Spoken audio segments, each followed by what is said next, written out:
میں European countries کی بات کر رہا ہوں جہاں وہ اپنے بادشاہوں کے پیدائش کا دن یا ان کے کسی اینیورسری کو منانے کا پرستاؤ نہیں پیش کر رہے، بلکہ یورپ کی یہ 2 کنٹریاں ہیں جو یہ پرستاؤ پیش کر رہی ہیں کہ سال میں ایک دن ایسا منایا جائے جس کا نام صلاح الدین ایوبی ڈے ہونا چاہیے۔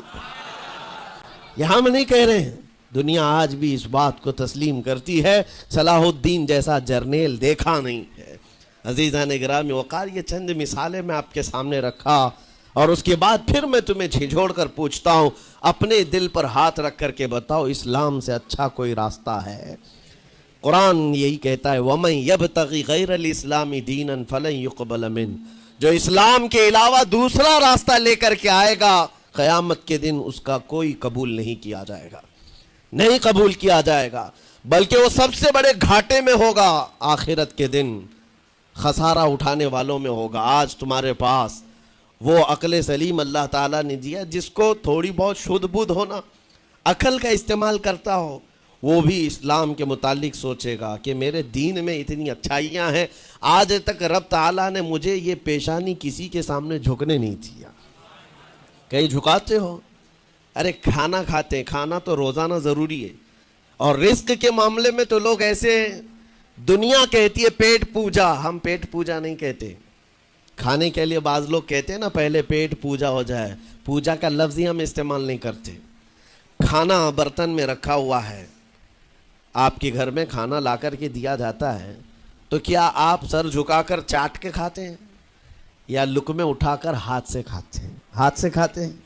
باقی جانوروں کو دیکھو، بکری کھاتی ہے منہ جھکا کر کھاتی ہے، بیل بھینس وغیرہ سب سر جھکا کر کے کھاتے ہیں، رزق کو چاٹ کے کھاتے ہیں، ان کا سر جھک جاتا ہے۔ لیکن تمہارے سر کو رب نے اتنا محترم رکھا کہ روز جو تمہیں رزق کی ضرورت ہے اس کے سامنے بھی مت جھکاؤ۔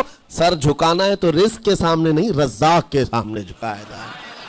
تمہاری پیشانی کو محترم رکھا گیا ہے کہ تم جھکو گے تو کس کے سامنے؟ صرف رزاق، جو ہمارا پالن ہار حقیقی ہے۔ اور حد تو یہ ہے میرے عزیزو، یہ دنیا کی واحد قوم ہے، یہ واحد مذہب ایسا ہے، یہودی ہوں، عیسائی ہوں، ہندو ہوں، کوئی بھی ریلیجن آپ لے کر کے آئیں، جس کو وہ بہت زیادہ مانتے ہیں یا جس کو گاڈ کہتے ہیں یا جس کو بھگوان کہتے ہیں، ان کی صورت بھی ہوگی، مورت بھی ہوگی، اور سامنے دیکھتے ہیں اور جھکتے ہیں، عبادت کرتے ہیں۔ لیکن تنہا مسلمان ایسے ہیں، کروڑوں مسجدیں ہوں گی، کہیں خدا کی کوئی تصویر دیکھا ہے؟ کہیں مسجدوں میں خدا کا کوئی مورت یا صورت بنائی ہوئی دیکھا ہے؟ نہیں ہے۔ یہ واحد قوم ہے جو بن دیکھے مولا کی بارگاہ میں سجدے میں جھک جاتی ہے۔ صرف بات اتنی ہے کہ ان کو یہ کہنا پڑے گا، اگر میں کہوں میرے نام پر آ جاؤ جھک جاؤ، نہیں، کوئی نہیں جھکائے گا۔ ہاں، یہ کہنا پڑے گا امام کو بھی، اللہ اکبر، اللہ سب سے بڑا ہے۔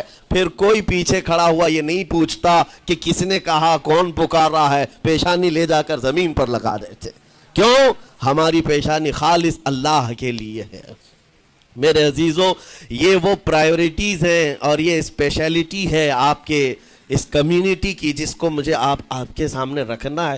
اتنی سارے اچھے گلشن کو چھوڑ کر اگر کوئی بربادی کی طرف جائے تو پھر سوائے بدنصیبی کے کیا ہے اس کے پاس؟ جس کو اللہ تبارک و تعالی وعدے کیا ہو کہ تم اپنی جان اور اپنے مال کے بدلے مجھ سے جنت خرید لو، جہاں پر سارے اخلاق و کردار اور دنیا کی سب سے اعلیٰ اخلاق تمہیں سکھانے کے دعوے کیے گئے ہوں، وہ چھوڑ کر کے اگر دنیا کہیں اور جائے تو پھر تمہاری یہ ہرما نصیبی